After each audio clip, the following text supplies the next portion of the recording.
नमस्कार, रेडियो रिमझिम से प्रस्तुत है स्थानीय हालचाल। पहले मुख्य हालचाल।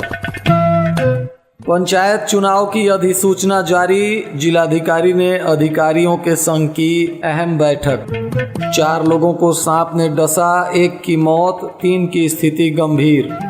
वेतन नहीं मिला तो सरकारी डॉक्टर करेंगे हड़ताल, सीएस को दिया ज्ञापन। इंटरमीडिएट में एडमिशन की तारीख बढ़ाई गई, बच्चों को 31 अगस्त तक मिला मौका। तालाब में डूबने से एक युवती की मौत। स्थानीय हालचाल के इस अंक के साथ मैं अनिकेत मिश्र। अब हालचाल विस्तार से। बिहार में पंचायत चुनाव की अधिसूचना जारी कर दी गई है। आज इसके लिए जिलाधिकारी ने अधिकारियों के संग अहम बैठक कर कई तरह की रणनीति भी बनाई। प्राप्त सूचना अनुसार गोपालगंज जिले में 10 चरणों में चुनाव होने हैं, जबकि पूरे बिहार में 11 चरण में चुनाव होना है। गोपालगंज में सिर्फ 10 चरण में ही चुनाव होगा। प्रथम चरण में गोपालगंज में चुनाव नहीं होगा। गोपालगंज में दूसरे चरण से चुनाव की प्रक्रिया शुरू होगी। प्राप्त शेड्यूल के अनुसार 29 सितंबर को विजयपुर प्रखंड में चुनाव होगा, तो वहीं तीसरे चरण में 8 अक्टूबर को भोरे प्रखंड में चुनाव होगा और 20 अक्टूबर चौथा चरण कटिया और पंचदेवरी में चुनाव होगा। 5वें चरण में 24 अक्टूबर को हथुआ प्रखंड में चुनाव होगा, तो वहीं 6वां चरण 3 नवंबर को उचका गांव और फुलवरिया में चुनाव होगा। तो 7वें चरण यानी कुचायकोट में चुनाव होगा। तो 8वां चरण यानी 24 नवंबर को थावे और माझा में चुनाव होगा। तो वहीं 9वां चरण यानी 29 नवंबर को गोपालगंज में चुनाव होगा और सिधवलिया में चुनाव होगा। तो वहीं 10वें चरण यानी 8 दिसंबर को बरौली में चुनाव होगा। तो 11वें चरण यानी 12 दिसंबर को बैकुंठपुर प्रखंड में चुनाव होगा। इस तरह से कुल 11 चरण में चुनाव होना है, लेकिन चूंकि प्रथम चरण का चुनाव गोपालगंज में नहीं होगा, तो इसलिए गोपालगंज में 10 चरण में चुनाव होने का निर्देश जारी किया गया है। गोपालगंज के सिधवलिया थाना क्षेत्र के बिशुनपुरा पंडितपुर में एक युवती को सांप ने डस लिया, जिसके बाद परिजनों ने स्थिति गंभीर देखते हुए अस्पताल पहुंचाया, जहां इलाज के दौरान युवती की मौत हो गई। तो वहीं बैकुंठपुर क्षेत्र में सर्पदंश की 3 जगह अलग अलग घटनाएं हुई, जिसमें 3 लोगों को सांप ने डस लिया। पीड़ितों में सीसई गांव के मुकेश कुमार महतो, दुबौली गांव के चतुर्गन शाह और बहादुर गांव की श्याम सुंदरी देवी शामिल हैं। इन सब का इलाज सरकारी अस्पताल में चल रहा है और इनकी स्थिति गंभीर बनी हुई है। जिले के ऐसे डॉक्टर जो सरकारी अस्पतालों में अपनी सेवाएं दे रहे हैं, पिछले 1 सालों से उन्हें वेतन का भुगतान नहीं होने से वे लोग काफी नाराज हैं और डॉक्टरों को कई तरह की समस्याओं का सामना भी करना पड़ रहा है। मंगलवार को सभी डॉक्टरों ने मिलकर गोपालगंज के सिविल सर्जन योगेंद्र महतो को एक ज्ञापन दिया, जिसमें अपने वेतन भुगतान को लेकर उन्होंने मांग की है। साथ ही डॉक्टरों ने चेतावनी भी दी है कि यदि यथाशीघ्र उनके वेतन का भुगतान नहीं हुआ तो वे लोग ओपीडी को बंद कर सकते हैं।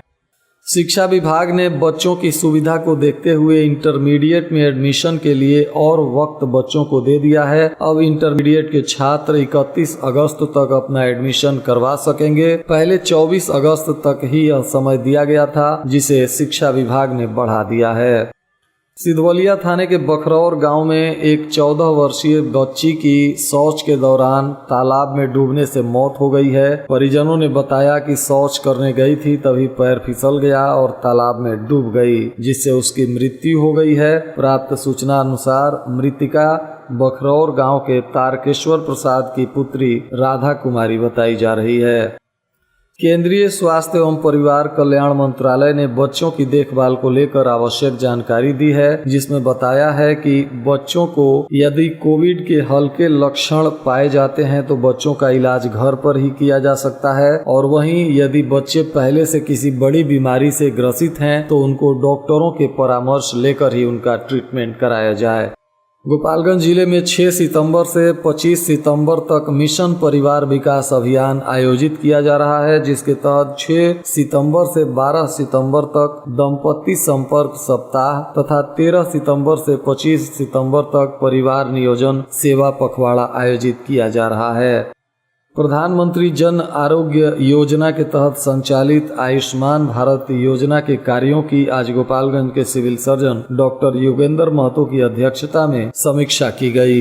इस दौरान ऑनलाइन बैठक करते हुए सिविल सर्जन ने कार्यों की समीक्षा की और उन्होंने कहा कि 14 सूचीबद्ध सरकारी तथा 5 प्राइवेट अस्पतालों में इस योजना के तहत मरीजों का पुनः इलाज शुरू किया जाएगा और अधिक से अधिक मरीजों को इस योजना के प्रति जागरूक करने के लिए सभी स्वास्थ्य कर्मी प्रेरित करें, ताकि अधिक से अधिक लोग इस योजना के तहत इलाज कर उसका लाभ उठा सकें। बैकुंठपुर थाना क्षेत्र में आपसी विवाद को लेकर हुई मारपीट की अलग अलग घटनाओं में 9 लोग घायल हो गए हैं। घायलों में सिरसा गांव की ललिता देवी, श्रीकांति देवी, विजय पांडे, बबीता देवी और डाकबंगला रोड की प्रीति कुमारी, बिजुलपुर गांव की विकास कुमार, सिरसा गांव के विजय कुमार सिंह, गोरौली गांव के विवेक कुमार एवं दिघवा दुबौली के कनिष्क कुमार शामिल हैं। इन सबका इलाज सरकारी अस्पताल में चल रहा है और पुलिस अलग अलग मामलों की जांच पड़ताल कर रही है। कटिया प्रखंड के संसाधन केंद्र परिसर में मंगलवार को एक शिक्षक के निधन पर शोक सभा आयोजित की गई, जिसमें शिक्षक रजनीश विमल को श्रद्धांजलि दी गई और उनके जीवन पर प्रकाश डालते हुए उससे शिक्षा लेने का मौजूद लोगों ने संकल्प लिया। कटिया थाना क्षेत्र के पंचदेवरी तमकुही रोड पर सिकटिया गांव के समीप चलती बाइक पर एक बंदर के कूद जाने से 2 लोग गंभीर रूप से घायल हो गए। इन दोनों का इलाज सरकारी अस्पताल में चल रहा है। गोपालपुर पुलिस ने वाहन जांच करते हुए 221 बोतल शराब के साथ 2 धंधेबाजों को गिरफ्तार कर लिया है और इन पर उत्पाद अधिनियम के तहत कार्रवाई करते हुए इन दोनों को न्यायिक हिरासत में जेल भेज दिया गया है। प्राप्त सूचना अनुसार ये दोनों आरोपी बड़हरा बरईपट्टी के निवासी अनिल माझी हैं, जिनके पास से 231 बोतल शराब जब्त किया गया है, तो वहीं ढेबवा गाँव के निवासी राजू पटेल के पास से 90 बोतल शराब पुलिस ने जब्त किया है। इन दोनों आरोपियों को आज न्यायिक हिरासत में जेल भेज दिया गया। वहीं ऊंचका गांव पुलिस ने भी 20 लीटर चुलाई और 42 बोतल शराब के साथ एक महिला सहित 3 लोगों को गिरफ्तार किया है। इन तीनों को उत्पाद अधिनियम के तहत मामला दर्ज कर न्यायिक हिरासत में जेल भेज दिया गया है। प्राप्त सूचना अनुसार इन धंधेबाजों में तुलसिया गांव के केशव बीन, बूटन बीन और सांखे खास के छोटे लाल पासी की पत्नी लीलावती देवी मौजूद हैं। इन तीनों को उत्पाद अधिनियम के तहत न्यायिक हिरासत में जेल भेज दिया गया और इनके शराब को जब्त कर लिया गया है। पिछले दिनों सिधवलिया थाने के खजूरिया बाजार टोला गांव के अधेड़ राजनारायण शाह की चाकू मारकर हत्या के मामले में पुलिस ने 9 लोगों पर प्राथमिकी दर्ज की है और आगे की कार्रवाई में जुट गई है। ऊंचका गांव पुलिस ने हत्या के मामले में फरार चल रही एक महिला आरोपी को आज गिरफ्तार कर लिया और उसे न्यायिक हिरासत में जेल भेज दिया। इसकी जानकारी थाना प्रभारी अब्दुल मजीद ने दी। नेपाल के तराई क्षेत्र में हो रही भारी बारिश के वजह से गंडक नदी में फिर से जलस्तर बढ़ने लगा है। आज सुबह 1,56,000 क्यूसेक पानी का डिस्चार्ज किया गया, जिसको लेकर निचले इलाके में आज फिर से पानी बढ़ रहा है। इसके लिए जिला प्रशासन ने निचले इलाके में रहने वाले लोगों को अलर्ट किया है।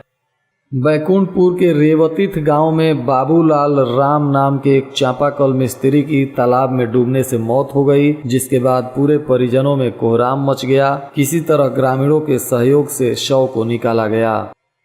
बिहार राज्य निर्वाचन आयोग द्वारा आज बिहार में पंचायत आम चुनाव की घोषणा कर दी गई और अधिसूचना भी जारी कर दिया गया। इसका स्वागत करते हुए जदयू के पूर्व जिलाध्यक्ष प्रमोद कुमार पटेल और माझा क्षेत्र संख्या 23 से जिला परिषद की प्रत्याशी श्रीमती कमलावती देवी ने आम जनता से अपील किया है कि सभी लोग निष्पक्ष चुनाव में हिस्सा लें और ईमानदार तथा कर्मठ और जुझारू प्रत्याशियों का चुनाव करें।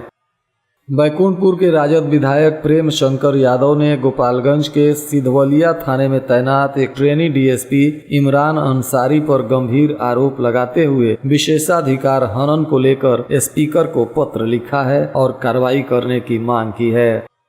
आज गोपालगंज शहर के हजियापुर एक युवक को पुलिस ने गिरफ्तार किया, जिसके पास से देसी कट्टा और कारतूस पुलिस ने बरामद किया है। इसकी जानकारी नगर इंस्पेक्टर ललन कुमार ने दी है और उन्हीं के निर्देश पर पुलिस ने छापेमारी करते हुए इस आरोपी को गिरफ्तार किया है। अभी इस आरोपी के आपराधिक रिकॉर्ड की जांच पड़ताल की जा रही है और पुलिस के द्वारा पूछताछ भी किया जा रहा है। आज पटना से 45,000 लोगों के लिए वैक्सीन गोपालगंज पहुंच चुकी है। कल सभी टीकाकरण केंद्रों पर टीका लगाया जाएगा। इसकी जानकारी गोपालगंज के civil surgeon doctor Yogendra Mahto ने दी और उन्होंने बताया कि दूसरी डोज लेने वालों को प्रायोरिटी के आधार पर वैक्सीन दिया जाएगा। दूसरा डोज लेने वाले बुजुर्गों के लिए अलग से कतार भी लगाने की व्यवस्था की जाएगी। वैक्सीनेशन के लिए सभी प्रखंडों में कल विशेष कैंप लगेगा। इसका लाभ सभी लोग उठा सकते हैं। और आज के मौसम का तापमान न्यूनतम 27 डिग्री सेल्सियस और अधिकतम 31 डिग्री सेल्सियस रहने की संभावना है। तो वहीं मौसम विभाग ने बारिश की भी चेतावनी जारी की है। अंत में मुख्य हालचाल एक बार फिर। पंचायत चुनाव की अधिसूचना जारी, जिलाधिकारी ने अधिकारियों के संग की अहम बैठक। 4 लोगों को सांप ने डसा, 1 की मौत, 3 की स्थिति गंभीर। वेतन नहीं मिला तो सरकारी डॉक्टर करेंगे हड़ताल, सीएस को दिया ज्ञापन। इंटरमीडिएट में एडमिशन की तारीख बढ़ाई गई, बच्चों को 31 अगस्त तक मिला मौका। तालाब में डूबने से एक युवती की मौत। इसके साथ ही रेडियो रिमझिम से प्रसारित स्थानीय हालचाल का यह अंक समाप्त हुआ। नमस्कार।